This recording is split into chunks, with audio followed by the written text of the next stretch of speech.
Hello, good morning. आज हम जानेंगे कॉमन लेथ ऑपरेशंस यानी सामान्य कार्य क्रियाएं जो लेथ मशीन पर की जाती है।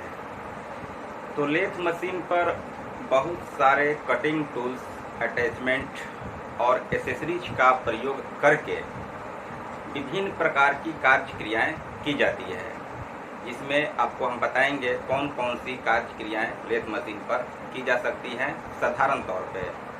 तो सबसे पहला है आपका फेसिंग।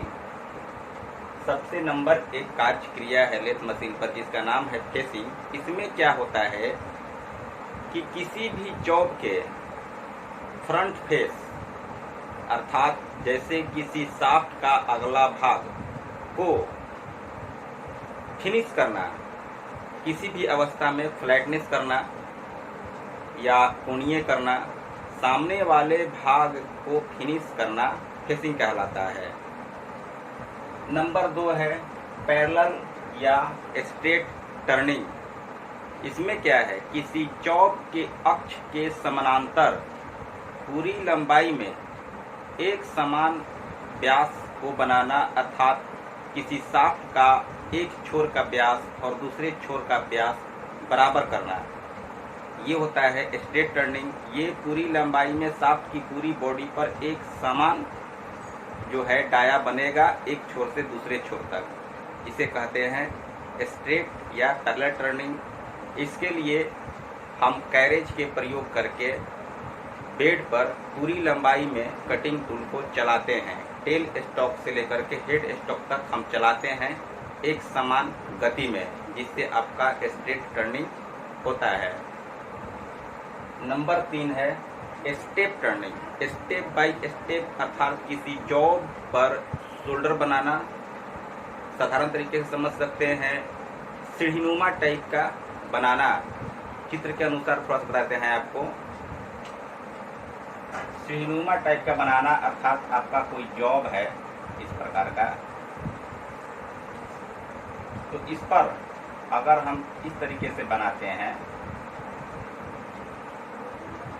इस तरीके से बनाते हैं तो ये आपका है step turning. Step by step सीढ़ीनुमा टाइप का अगर बन रहा है इस प्रकार, तो इसको हम स्टेप टर्निंग कहते हैं।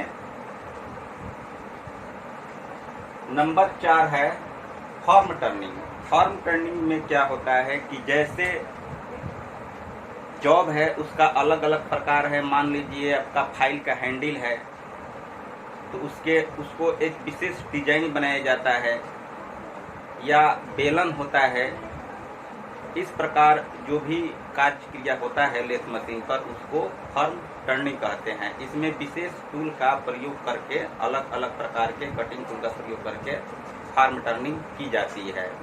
कहीं पर ढलान होता है, कहीं पर स्ट्रेट होता है। इस प्रकार अलग अलग डिजाइन में किसी जॉब को बनाना फॉर्म टर्निंग कहलाता है।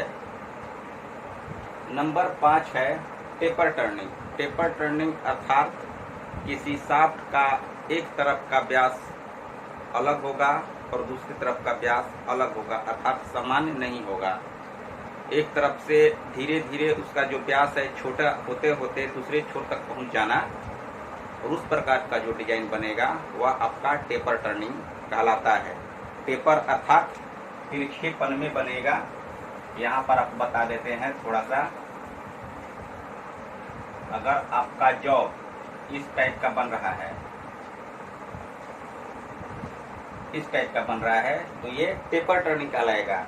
यहाँ का डाया कुछ और है, बड़ा है, और यहाँ का डाया छोटा है, तो इस प्रकार जो बनेगा वो आपका टेपर टर्निंग कहलाएगा। इसमें भी आपका कैरेज के साथ टूल पोस्ट पर कटिंग टूल को बांध करके पूरे बेड पर टेल स्टॉक से लेकर के हेड स्टॉक तक चलाया जाता है। इसमें जो है टेल स्टॉक की सेटिंग के द्वारा भी टेपर टर्निंग की जाती है, या कंपाउंड रेस्ट की सहायता से टेपर टर्निंग की जाती है। ऑटोमेटिक फिट लगाने के बाद आप टेल स्टॉक के साथ ऑटोमेटिक फिट लगा करके पूरे एक तरीके से एक छोर से दूसरे छोर तक कटिंग टूल को चला करके आप जो है टेपर टर्निंग किया जा सकता है। नंबर 5 है इसेंट्रिक टर्निंग। इसेंट्रिक टर्निंग में क्या होता है कि जॉब जो हम बांधते हैं लेथ मशीन के चक में, वह सेंटरलेस बांधेंगे, अर्थात केंद्र में नहीं रहेगा, बीचों बीच नहीं रहेगा, अलग रहेगा। इस प्रकार जो जॉब बनाया जाता है वह इसेंट्रिक टर्निंग कहलाता है। जैसे क्रैंक शाफ्ट बनाया जाता है। क्रैंक शाफ्ट जो होता है इस प्रकार से, मान लीजिए कि आपको इस तरीके से किसी जॉब को बनाना है, इस डिजाइन में।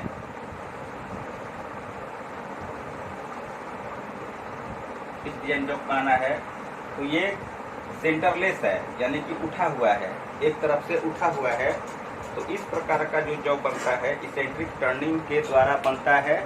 इसमें स्पेशल टूल के प्रयोग से सेंटरलेस में बांध करके जॉब को सेंटरलेस करके बनाया जाता है। सेंटर में बांधेंगे तो पूरी गोलाई में एक साथ कटिंग होगा, लेकिन जब सेंटरलेस करेंगे तो उसमें जब घूमेगा चक तो पूरे बॉडी के साथ कटिंग टूल संपर्क नहीं आएगा, कभी कभी आएगा।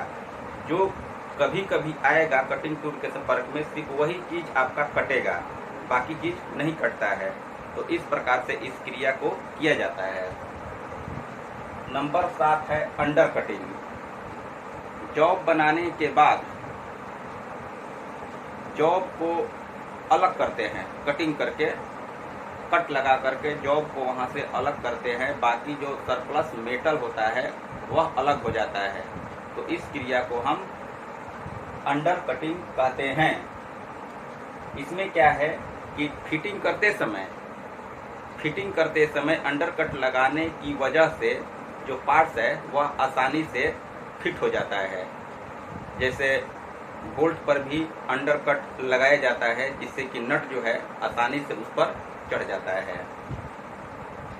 नंबर 8 है पार्टिंग ऑफ।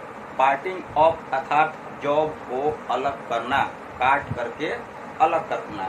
तो लेथ मशीन पर 2 पार्ट्स को अलग करना है, कटिंग करके अलग करना है, उस क्रिया को पार्टिंग ऑफ कहते हैं। नंबर 9 है थ्रेडिंग अर्थात थ्रेडिंग टूल का प्रयोग करके जॉब पर चूड़ी काटना, थ्रेड बनाना थ्रेडिंग कहलाता है। नंबर 10 है बोरिंग। बोरिंग का अर्थ ये हुआ होल करने के बाद अंदरूनी सतह को फिनिश करना, जिससे क्या होता है कि उस साइज में थोड़ा सा अंतर आता है। ड्रिल होल करने के बाद अगर फिनिश करेंगे तो कुछ मेटल कटता है, जिससे कि होल बड़ा हो जाता है। तो इसको इस रूप में भी हम समझ सकते हैं, किसी होल को बड़ा करना बोरिंग कहलाता है। नंबर 11 है ड्रिलिंग। ड्रिलिंग आप समझ रहे हैं, किसी धातु में ड्रिल बिट के सहायता से होल करना ड्रिलिंग कहलाता है। इसमें ड्रिल को कहाँ बांधते हैं लेथ मशीन पर? टेल स्टॉक के स्पिंडल में ड्रिल चक में ड्रिल बिट को लगाएंगे और उस ड्रिल चक के आर्बर को टेल स्टॉक के स्पिंडल में फिट करते हैं। इस प्रकार जो जॉब बंधा है चक में, उसमें ड्रिल किया जाता है, वह ड्रिलिंग है। रिमिंग भी एक प्रकार की क्रिया है। रिमर टूल को लेथ मशीन के टेल स्टॉक के स्पिंडल में बांध करके रिमिंग किया जाता है, जिसमें ड्रिल किए हुए होल को फिनिश किया जाता है, साफ किया जाता है। नंबर 13 है टैपिंग। टैपिंग यानी कि अंदरूनी चूड़ी काटना। तो टैप के प्रयोग से किए हुए होल के अंदर चूड़ी बनाना टैपिंग कहलाता है। नर्लिंग एक प्रकार का क्रिया है, जिसमें जॉब पर कटिंग के रूप में उभार प्राप्त किया जाता है, उभार दिया जाता है, जिससे कि ग्रिपिंग पावर, हाथ का जो ग्रिपिंग पावर है वह बनता है। उस पर छोटा छोटा कट लगाया जाता है, अलग अलग डिजाइनों में, डायमंड, स्ट्रेट या स्क्वायर, इस टाइप का आप उस पर उभार ला सकते हैं। किसी जॉब पर उभार लाने से क्या होता है, जैसे किसी हैंडल में लगाया जाता है, जहाँ पर हाथ से हैंडल को मजबूत से पकड़ना है, वहाँ पर ग्रिपिंग होना आवश्यक होता है। तो उस तरह से उस पर डिजाइन करना ताकि आपका हाथ का जो पकड़ है उसमें फिसलन ना हो, पकड़ मजबूत हो, वह नर्लिंग कहलाता है। तो नर्लिंग टूल के प्रयोग से जॉब पर उभार दिया जाता है, अलग अलग डिजाइनों में कटिंग किया जाता है। तो इस प्रकार से आपका जो threading, boring, drilling, rhyming, capping और नर्लिंग, ये जो चीज़ें हैं इसमें कटिंग टूल को लेथ मशीन के टेल स्टॉक के स्पिंडल में बांध करके सारी क्रियाएं की जाती है। चलिए आज के लिए इतना ही, धन्यवाद।